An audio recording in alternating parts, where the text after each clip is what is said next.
With Jumping Sumo, you can record videos and take pictures. Press Photo button to take snapshot. The photos are saved in the Jumping Sumo memory. To recover your photos, go to the Context menu and press Internal Memory. Photos can be stored by default in the Jumping Sumo memory. Select the photos that you wish to save and then press Transfer to add them to the gallery.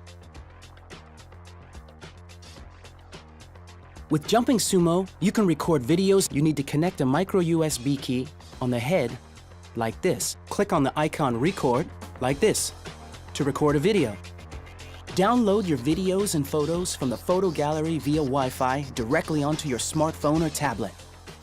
Select the video or image you want to save and click Download.